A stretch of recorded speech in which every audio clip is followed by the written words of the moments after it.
Praise the Lord. Welcome to my channel. तो आज हम समझेंगे रैप्चर के बारे में कि बाइबल हमें रैप्चर के बारे में क्या बताती है, जब ये होगा तो इसके क्या साइंस होंगे। बट उससे पहले मैं आपको ये बता दूं कि अगर आप ये वर्ड बाइबल में ढूंढेंगे तो हमें ये वर्ड बाइबल में कहीं नहीं मिलेगा। रैप्चर वर्ड जो है, इसकी डॉक्ट्रीन तो बाइबल में है, लेकिन ये वर्ड बाइबल में एग्जिस्ट नहीं करता बिल्कुल उस तरह जिस तरह से हमें बाइबल में कभी भी ट्रिनिटी वर्ड नहीं मिलेगा। बट ट्रिनिटी का जो डॉक्ट्रीन है, that is Father Son and Holy Spirit, पिता पुत्र एंड पवित्र आत्मा, उसका कंसेप्ट, उसकी डॉक्ट्रीन हमारी बाइबल में हमें मिलती है, पर ट्रिनिटी वर्ड हमें कहीं नहीं मिलता। तो सबसे पहले हम शुरू करते हैं इस चीज से कि रैप्चर एक्चुअली में है क्या, इसका क्या मतलब है।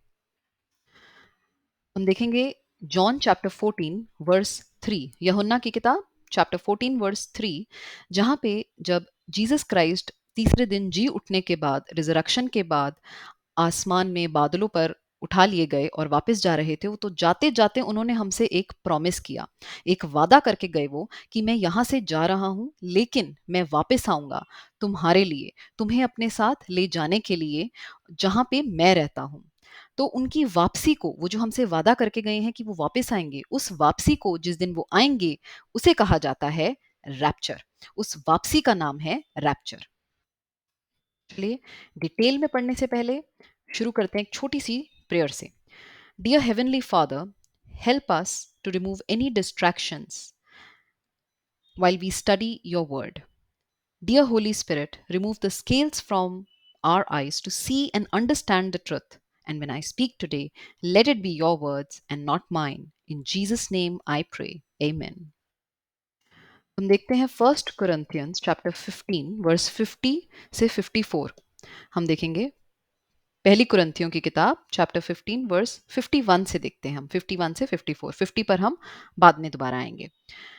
तो यहाँ शुरू करने से पहले अगर आप हमारे चैनल पे नए हैं तो सब्सक्राइब कर लीजिए, बेल बटन दबा लीजिए, अगर पसंद आए तो लाइक और शेयर ज़रूर करिए।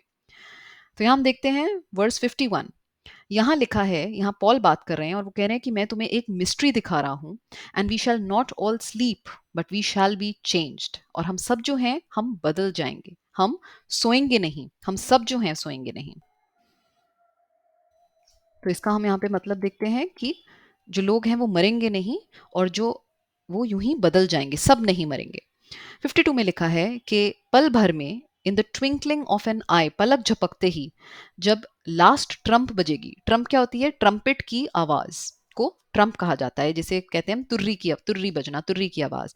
तो जो मरे हुए हैं मुर्दे, वो जी उठेंगे विद इनकरप्टेबल बॉडीज। उनकी बॉडीज जो है वो बदल जाएंगी, इनकरप्टेबल बॉडीज, क्योंकि हम मानते हैं कि अभी जो है हमारा क्या है, बॉडीज जो है वो करप्टेबल हैं, यानी करप्ट हैं। यानी हम मानते हैं कि हमारी बॉडी सिन में है अभी, ठीक है। और ये जो है बदल जाएंगी जब सबसे पहले क्या होगा, तुर्री की आवाज बजेगी और फिर मुर्दे जी उठेंगे।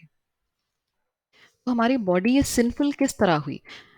ये सिंफुल हुई जब एडम और ईव ने गुनाह किया, और वो जो गॉड की इमेज में बने थे, एडम जो था वो गॉड की इमेज में बनाया गया था, राइट। तो लेकिन जब उन्होंने गुनाह किया तो उनकी बॉडीज जो थी वो बदल गई, और वो क्या हो गई, करप्ट हो गई।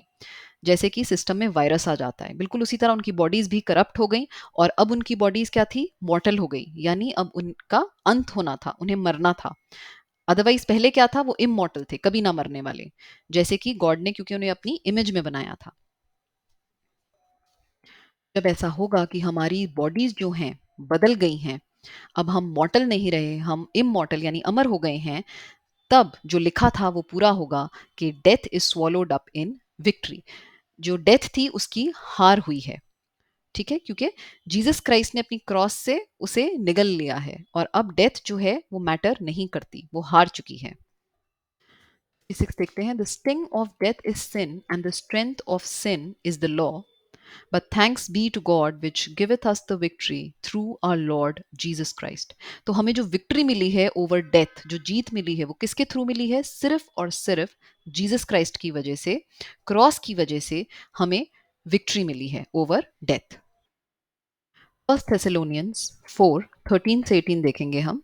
But I would not have you to be ignorant brethren concerning them which are asleep, that ye sorrow not, even as others which have no hope। तो यहाँ पे कहा जा रहा है कि हमें जो है, जो लोग मर गए हैं उनके लिए हमें दुखी नहीं होना है अनबिलीवर्स की तरह, क्योंकि उनके पास होप नहीं है। लेकिन हम जो विश्वासी हैं, बिलीवर्स हैं, हमारे पास एक होप है। वो होप क्या है? कि हम एक दिन दोबारा मिलेंगे, राइट? क्योंकि जीसस क्राइस्ट हमें लेने के लिए आएंगे, मुर्दे जी उठेंगे, और हमारे पास ये होप है कि हमें दोबारा मिलना है, हम एक होंगे दोबारा से। पर जो बिलीवर्स नहीं है उनके पास ये होप भी नहीं है, क्योंकि वो क्या मानते हैं, बहुत से धर्मों में मानते हैं, बहुत से रिलीजन में, कि आप मर गए तो आप किसी और जन्म में, किसी और टाइम पीरियड में कुछ और बन के आएंगे, शायद आप इंसान भी ना हो, मे भी कोई कीड़ा बन के आए। तो उनके पास वो होप नहीं है दोबारा मिलने की। लेकिन हमारे पास ये होप है कि हम दोबारा मिलेंगे, क्योंकि हमारी बाइबल हमें बताती है कि हमें जीसस क्राइस्ट लेने वापस आएंगे। Verse 14, for if we believe that Jesus died and rose again, even so them which sleep in Jesus will God bring with him. तो अगर ये मानते हैं हम कि जीसस क्राइस्ट हमारे लिए सूली पर चढ़े, दफनाए गए और तीसरे दिन वो जी उठे, अगर हम इस पर विश्वास करते हैं तो हमें इस बात पर भी विश्वास करना है कि जब जीसस क्राइस्ट आएंगे तो वो अपने साथ, देखिए क्या लिखा है, Jesus will God bring with him, sleep in Jesus will God bring with him, यानी कि जब जीसस क्राइस्ट हमें लेने के लिए आएंगे तो अपने साथ जो लोग मर गए हैं उनकी आत्माओं को लेकर आएंगे। उस टाइम पे जो लोग, जब जीसस क्राइस्ट के आने तक जो लोग ऑलरेडी मर चुके होंगे, उनकी, आपकी, जब मरते हैं आप चर्च एज में, तो आपकी जो सोल है वो कहाँ जाती है? अगर आप सेव्ड हैं तो आपकी सोल जाएगी हेवन में, अगर आप सेव्ड नहीं हैं तो आपकी सोल जाएगी हेल में। ठीक है? तो अगर आपकी सोल हेवन में गई है, आप एक सेव्ड इंसान हैं, तो जब जीसस क्राइस्ट आएंगे हमें ले जाने के लिए, तो वो अपने साथ इन सोल्स को लेकर आएंगे, इन आत्माओं को लेकर आएंगे जिनकी बॉडीज जो है, जो कि दफनाई हुई है, और उस टाइम वो मुर्दे जी उठेंगे, ऐसा हमें बाइबल बताती है। फिर हम देखते हैं 15 में, फॉर दिस वी से unto you by the word of the Lord, that we which are alive and remain unto the coming of the Lord shall not prevent them which are asleep. तो यहाँ पे हमें ये बताया जा रहा है कि जीसस क्राइस्ट के आने पर अगर हम उस वक्त जिंदा होंगे तो हम उठा लिए जाएंगे, और अगर उस वक्त हम मर गए होंगे तो वो भी उठा लिए जाएंगे, जो लोग मर चुके होंगे उस वक्त उन्हें भी उठा लिया जाएगा, उन्हें छोड़ा नहीं जाएगा। ऐसा नहीं कि वो मर गए हैं तो उन्हें भूल जाएंगे, उन्हें भी उठाया जाएगा। इनमें हम देखते हैं, for the Lord himself shall descend from heaven with a shout, with the voice of the archangel and with the trump of God, and the dead in Christ shall rise first. तो यहाँ पर हम देखते हैं कि उसके क्या science हैं। तो जब रैप्चर होगा तो जीसस क्राइस्ट खुद हेवन से, स्वर्ग से खुद नीचे उतरेंगे, और सबसे पहले क्या होगा? लिखा है शाउट, फिर होगा वॉइस, आवाज होगी किसकी? आर्केंजल की, और फिर होगा ट्रम्प ऑफ गॉड। ट्रम्प क्या है? तुर्री, तुर्री बजेगी, तुर्री की आवाज आएगी, और ये होने पर सबसे पहले क्या होगा? जो मुर्दे हैं सबसे पहले वो जी उठेंगे। तो यहाँ पे 3 चीजें हम देखते हैं जो कि होंगी रैप्चर होने पर। पहले होगा एक शाउट, फिर होगी आवाज होगी आर्केंजल की, और फिर तुर्री बजेगी साथ में। तो ये 3 चीजें हैं जिन्हें हम आगे डिटेल में समझेंगे कि ये कैसे होगा। और फिर 17 में लिखा है, then we which are alive and remain shall be caught up together with them in the clouds to meet the Lord in the air, and so shall we ever be with the Lord. यानी, तो पहले shout, voice आएगी, और फिर हमने देखा कि Trump बजेगी, और उसके बाद जो मुर्दे हैं वो जिंदा हो जाएंगे, मुर्दे जी उठेंगे, और मुर्दे जी उठने के बाद जो हम लोग उस वक्त जिंदा होंगे, हम उठा लिए जाएंगे हवा में, और हम जीसस क्राइस्ट के साथ होंगे हमेशा हमेशा के लिए। इसीलिए लिखा है 18 में कि wherefore comfort one another with these words, इसीलिए एक दूसरे को तसल्ली दो। ये बात जो है, ये रैप्चर की जो बात कही गई है, ये जो मिस्ट्री है, इसे सबको बताओ, बिलीवर को भी बताओ, नॉन बिलीवर्स जो हैं, अनबिलीवर्स हैं, उन्हें भी बताओ, और एक दूसरे को तसल्ली दो, कंफर्ट दो। क्योंकि हमें हमारा जो एक्चुअल जो हमारा है वो कब होगा, हमारी एक्चुअल लाइफ जो होगी वो कब होगी? जब जीसस क्राइस्ट हमें यहाँ से ले जाएंगे। तो हमारे पास एक होप है, एक आशा है। वी आर नॉट होपलेस जैसे कि बाकी रिलीजन्स में है। इसलिए हमें ये मिस्ट्री, ये बात एक दूसरे के साथ शेयर करनी है और एक दूसरे को तसल्ली देनी है। तो अब इन 3 चीज़ों को समझते हैं जो होंगी उस वक़्त पे, 3 साइन्स जो हमें दिखेंगे वो होंगे शाउट, वॉइस एंड ट्रम्प। अब ये क्या होगा इसे समझते हैं। हमने ओल्ड टेस्टामेंट में हर जगह देखा है कि जब भी गॉड जो थे, गॉड द फादर, जब भी वो किसी को बुलाते थे तो उन्हें नाम लेके बुलाते थे। फिर चाहे वो अब्राहम का एग्जाम्पल लें हम या सैमुअल का एग्जाम्पल लें, तो गॉड ने हमेशा उनका नाम लेके बुलाया है। और हम ये यूहन्ना जॉन चैप्टर 10 वर्स 14 में भी पढ़ते हैं कि I am the good shepherd and know my sheep and am known of mine. यानी मैं एक, जीसस क्राइस्ट क्या कह रहे हैं, मैं एक अच्छा चरवाहा हूँ और मैं अपनी भेड़ को जानता हूँ। तो जीसस क्राइस्ट जो है वो हमें नाम से जानते हैं हमारे, इसलिए वो जब भी हमें बुलाएंगे तो हमारे नाम से हमें बुलाएंगे। जैसे कि ओल्ड टेस्टामेंट टाइम में जब भी किसी को बुलाया गया था तो गॉड ने उसको नाम लेके एड्रेस किया, बुलाया उसे। फिर दूसरा हमने देखा, दूसरा साइन होगा वॉइस का। तो voice of the archangel, archangel की आवाज आएगी, यानी आर्केंजल हमसे कुछ कहेगा। तो वो समझते हैं प्रकाशित वाक्य Revelation chapter 4 verse 1। After this I looked, यहाँ जॉन जो है यहाँ ना वो बोल रहे हैं कि मैंने देखा, and behold a door was opened in heaven, and the first voice which I heard was as it were of a trumpet talking with me, which said, come up hither, and I will shew thee the things which must be hereafter। तो John जो थे उन्होंने, यूहन्ना ने क्या देखा कि haven में, आसमान में ऊपर हेवन में एक दरवाजा खुला, एक डोर खुला, और उन्हें एक आवाज सुनाई दी और साथ में तुर्री बज रही थी। और आवाज ने उनसे क्या कहा, कम अप हिदर, यानी यहां ऊपर आ जाओ। फिर रेवलेशन प्रकाशित वाक्य चैप्टर 11 वर्स 12 में भी हम देखते हैं, यहाँ पे दो विटनेसेस की बात चल रही है, दो गवाह, और उनको उठा लिया गया था, राइट। तो यहाँ पे हम क्या देखते हैं, and they heard a great voice from heaven saying unto them come up hither, यानी ऊपर आ जाओ, and they ascended up to heaven in a cloud and their enemies beheld them, right. तो ये जो दो विटनेसेस थे, जो दो गवाह थे, उनको बादलों पर अब उठा लिया गया, और उससे पहले कि उन्हें क्या आवाज आई, यहाँ ऊपर आ जाओ, और उसके बाद वो बादलों में उठा लिए गए और उनके जो दुश्मन थे, एनिमीज थे, वो देखते रह गए। नीति वचन proverbs 25:7, for it is better that it be said unto thee, come up hither, than thou shouldest be put lower in the presence of the prince whom thine eyes have seen। तो ये बोला जा रहा है कि ये better है, ये बेहतर होगा आपके लिए कि आपको कहा जाए कि ऊपर आ जाओ, बजाय इसके कि तुम्हें नीचे रहना पड़े। और यहाँ का प्रिंस कौन है, हम सब जानते हैं, शैतान, डेविल, वर्ल्ड का। तो इसलिए बेटर है कि आपसे कहा जाए यहाँ ऊपर आ जाओ, कम अप हिदर। तो तीन चीजें जो होंगी वो क्या है, सबसे पहले शाउट, यानी Jesus Christ will be calling your name. Jesus Christ आपको आपके नाम से बुलाएंगे, क्योंकि वो एक गुड शेपर्ड है, एक अच्छे चरवाहे हैं जो अपनी भेड़ों को नाम से जानते हैं। वॉइस ऑफ द आर्केंजल, तो आर्केंजल जो है वो आपसे क्या कहेंगे, कम अप हिदर, यहाँ ऊपर आ जाओ। एंड साथ में तुर्री बज रही होगी, ट्रम्प की, ट्रम्पेट बज रही होगी, और ट्रम्प की आवाज मतलब तुर्री की आवाज आ रही होगी। तो ये तीन चीजें होंगी जब रैप्चर होगा। 1 Corinthians 15:52, ये पढ़ने से पहले एक और इम्पॉर्टेंट चीज जो है कि ये जो चैप्टर है फर्स्ट कुरिन्थियंस का, कुरिन्थियों की किताब चैप्टर 15, ये बहुत ही अपने आप में एक बहुत ही ब्यूटीफुल चैप्टर है। वाई, बिकॉज क्योंकि ये स्टार्ट होता है गॉस्पेल के साथ, वर्स 1 to 4 इसके गॉस्पेल हैं, और ये खत्म होता है चैप्टर, अगर आप पूरा चैप्टर पढ़ेंगे वर्स चैप्टर 15, तो आप देखेंगे कि ये चैप्टर खत्म किससे हो रहा है, रैप्चर के साथ। यानी शुरू गॉस्पेल के साथ और एंड हो रहा है इसका रैप्चर के साथ। तो एक ही चैप्टर में आप सब कुछ समझ जाते हैं कि कहाँ से जीसस क्राइस्ट ने हमारे क्या क्या किया हमारे लिए, और वो कब हमें ले जाएंगे। एक ही चैप्टर में सब कुछ है।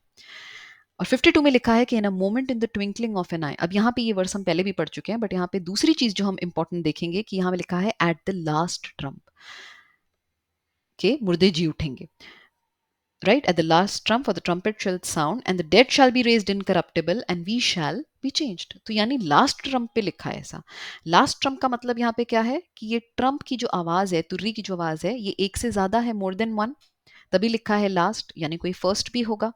तो अब कितनी ट्रम्प बजेंगी, कितनी ट्रम्पेट्स बजेंगी, कितनी आवाज आएगी, ये हम एग्जैक्टली नहीं जानते, बट इतना श्योर है कि ये एक से ज्यादा है। लास्ट ट्रम्प को डिटेल में समझने के लिए हम देखते हैं मैथ्यू चैप्टर 27, मत्ती की किताब 27, 51 से 53। And behold, the veil of the temple was rent in twain from the top to the bottom, and the earth did quake, and the rocks rent. And the graves were opened, and many bodies of the saints which slept arose, and came out of the graves after his resurrection, and went into the holy city, and appeared unto many. तो यहाँ पे ये resurrection के time का ये जो episode है उसका है, और ये बता रहे हैं कि जब जीसस क्राइस्ट जब मुर्दों में से जी उठे, रिजरक्ट हुए, तो उनके साथ साथ वो अकेले नहीं हुए, वो अकेले नहीं जी उठे, लेकिन उनके साथ साथ और भी जो लोग थे वो जी उठे। यहाँ पे लिखा है कि और भी कब्रें खुल गई, ग्रेव्स वर ओपन, और बहुत से जो लोग सोए हुए थे यानी मरे हुए थे, बॉडीज जो थी उनकी ग्रेव में थी, वो भी उठ गए।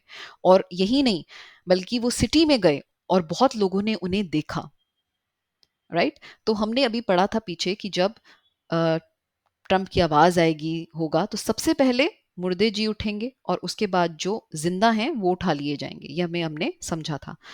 तो जब हम मैथ्यू को देखते हैं तो हमें ये समझ आता है कि शायद जब पहली तुर्री बजेगी, जब पहली तुर्री की आवाज, ट्रम्प की आवाज आएगी, तो जैसे कि जीसस क्राइस्ट के टाइम पे हुआ था, तो मे बी उस टाइम पे क्या होगा, जो मुर्दे हैं, जो डेड बॉडीज हैं, जो ग्रेव में हैं, वो लोग जी उठेंगे। और फिर लास्ट ट्रम्प पे क्या होगा, जो जिंदा हैं उस वक्त हम लोग, वो ऐसे ही हवा में उठा लिए जाएंगे। जेनेसिस, उत्पत्ति की किताब 35 verse 18। And it came to pass as a soul was in departing for she died. तो यहाँ पे रेचल की बात हो रही है कि जब वो मर गई थी तो उसकी सोल वॉज इन डिपार्टिंग, यानी उसकी सोल जा रही थी। तो यहाँ से हमें क्या समझ आता है कि आपकी सोल जब है वो तो ऑलरेडी सेव हो चुकी है। राइट। जब आप गॉस्पेल पे विश्वास करते हैं, बिलीव करते हैं, जिस दिन आप सेव होते हैं, उसी दिन आपकी, जब आप सेव होते हैं तो क्या सेव हो रहा है एक्चुअली में आपका, उसी दिन आपका सोल सेव हो रहा है। राइट। तो आपकी सोल जो है, जो कि इममॉर्टल है, कभी ना मरने वाली, वो उस दिन सेव हो जाती है। और अब जब कोई बिलीवर जो है, जब वो मरेगा तो उसकी सोल कहाँ जाएगी, हेवन में चली जाएगी। और इसको हमने बहुत डिटेल में समझा है, जो पिछले के एपिसोड्स थे, आप जाके देख सकते हैं। तो अभी हमने देखा कि जब रैप्चर होगा तो हमने कहा कि जीसस क्राइस्ट आएंगे और उन लोगों की, जो लोग मर चुके हैं, उनकी सोल्स, उनकी आत्माएं उनके साथ आएंगी। तो आपकी सोल तो बच चुकी है, रिडीम हो चुकी है। तो अब ये किस चीज की रिडेम्पशन हो रही है, किस चीज का बचाव हो रहा है या छुटकारा हो रहा है, किस चीज का हो रहा है, तो वो हम देखते हैं यहाँ पे एफिशियंस 4:30 में। And grieve not the Holy Spirit of God whereby you are sealed unto the day of redemption. तो आप पे हमने पढ़ा था, जब आप सेव होते हैं आप पे होली स्पिरिट की सील लगती है। राइट। और वो सील यहाँ पे हम देखते हैं कि वो कब तक लगती है, वो लगती है डे ऑफ रिडेम्पशन तक। और ये रिडेम्पशन को क्या कहा जाता है, छुटकारे का दिन। तो आपको किस चीज से छुटकारा मिल रहा है यहाँ पे, छुटकारा तो है, पर किस चीज का, आपकी सोल ऑलरेडी सेव हो चुकी है, आप पे सील लग चुकी है, पर ये सील है उस दिन तक जब तक कि आपका छुटकारे का दिन आएगा, रिडेम्पशन होगी। किस चीज की, आपकी बॉडी की। क्योंकि हमारी जो बॉडी है अब क्या है, सिंफुल बॉडी है अभी। क्योंकि हमने देखा था कि एडम और ईव से किस तरह से गुनाह आया, सिन आया, और उस तरह हमारी बॉडी जो थी ट्रांसफॉर्म हो गई, बदल गई, और ये बॉडी मॉर्टल हो गई, मरने वाली हो गई। राइट। लेकिन ये, इस बॉडी से हमें छुटकारा कब मिलेगा, हमें हमें नई बॉडी कब मिलेगी, बिल्कुल जीसस क्राइस्ट जैसी बॉडी कब मिलेगी हमें, छुटकारे के दिन, डे ऑफ रिडेम्पशन। और उस दिन तक के लिए आप पे मोहर लगी है, सील लगी है। और हमें रिडेम्पशन किस चीज से मिलती है, तो यहाँ पे एफिशियंस 1:7 में देखिए, in whom we have redemption through his blood. Jesus Christ के ब्लड से, सिर्फ और सिर्फ उनके ब्लड से हमें फॉरगिवनेस ऑफ सिंस, यानी गुनाहों से माफी मिलती है, according to the riches of his grace. यानी सिर्फ उनकी ग्रेस, मर्सी से ही हमें, उनके खून से, उनके लहू से हमें मिलती है गुनाहों की माफी, फॉरगिवनेस ऑफ सिंस। रोमन्स 8:23। तो यहाँ पे हमें क्या बताया जा रहा है कि किस चीज से हमें छुटकारा मिल रहा है, किस चीज की रिडेम्पशन हो रही है, यहाँ पे डे ऑफ रिडेम्पशन कहा जा रहा है। राइट। रैप्चर जो है, तो किस चीज की रिडेम्पशन है, redemption of our body. Romans 8:23 बहुत क्लियरली मेंशन है। 1 John 3:2 Beloved, now are we the sons of God, and it doth not yet appear that we shall be what we shall be. But we know that when he shall appear, we shall be like him, for we shall see him as he is. तो Bible हमें क्या बताती है कि अब हम क्या हैं, अब हम सर्वेंट नहीं है, सर्वेंट ऑफ गॉड नहीं है, अब हम उनके बच्चे हैं। We are children of God, sons of God and daughters of God. Right. तो और जिस दिन वो आएंगे हम उन्हें देख पाएंगे जैसे वो हैं रियलिटी में, और हम उनके जैसे हो जाएंगे। और बाइबल हमें बताती है कि जीसस क्राइस्ट की बॉडी जो थी, जब वो रिजरेक्ट करके उठे, जब वो तीसरे दिन जी उठे, तो जो उनकी बॉडी थी वो कैसी थी? ग्लोरियस बॉडी थी। और ये ग्लोरियस बॉडी कैसी होती है ये हम देखेंगे अपनी नेक्स्ट वीडियो में। नेक्स्ट वीडियो में हम इसके बारे में बात करेंगे कि हमें ये जो बॉडी मिलेगी, ग्लोरियस बॉडी जिसके बारे में बाइबल बात करती है, वो हमें भी मिलने वाली है। उसके क्या क्या खूबियाँ होंगी, उसकी क्या क्या क्वालिटीज़ होंगी, और हमारे पास क्या क्या पावर्स होंगी, क्योंकि अब आपकी बॉडी भी कैसी हो जाएगी? बिल्कुल लाइक गॉड। क्योंकि स्टार्टिंग में एडम की बॉडी कैसी थी? In the image of God. तो एडम की बॉडी भी ग्लोरियस बॉडी थी, लेकिन वो सिन की वजह से वो सब चेंज हो गया, ट्रांसफॉर्म हो गया, और अब हम सबकी बॉडी जो है वो क्या है? करप्ट बॉडी है। लेकिन जब जीसस क्राइस्ट आएंगे, हम सब जो सेव्ड लोग हैं बदल जाएंगे और हमें मिलेगी ग्लोरियस बॉडी, और हम बिल्कुल गॉड की तरह बॉडी होगी हमारी। वही हमें गॉड अपनी पावर्स हमें देंगे। वो हम देखेंगे नेक्स्ट वीडियो में कि कैसे हमें मिलेगा। तो इसको ज़रूर देखिएगा। और इसको ख़त्म करते हैं हम अपने लास्ट वर्स से, फिलिपींस 3:21, जहाँ पे लिखा है कि who shall change a vile body that it may be fashioned like unto his glorious body according to the working whereby he is able even to subdue all things unto himself. तो यानी जब Jesus Christ आएंगे तो हमारी इस sinful body को बिल्कुल अपने जैसा बना देंगे। हमें एक नई बॉडी मिलेगी। जो मुर्दे हैं जो उस टाइम पे जी उठेंगे वो एक नई बॉडी के साथ उठेंगे, और हम लोग जो उस वक्त जिंदा होंगे, जब हम हवा में उठा लिए जाएंगे, उसी मोमेंट में, उसी पल में हमारी बॉडीज जो हैं ग्लोरियस बॉडीज बन जाएंगी, चेंज हो जाएंगी, और हमारे पास भी गॉड जो है अपनी जैसी बॉडी देंगे जिसकी बहुत पावर्स होंगी। और वो क्या होंगी वो हम देखेंगे अगले वीडियोज में। So thank you for watching. Praise the Lord.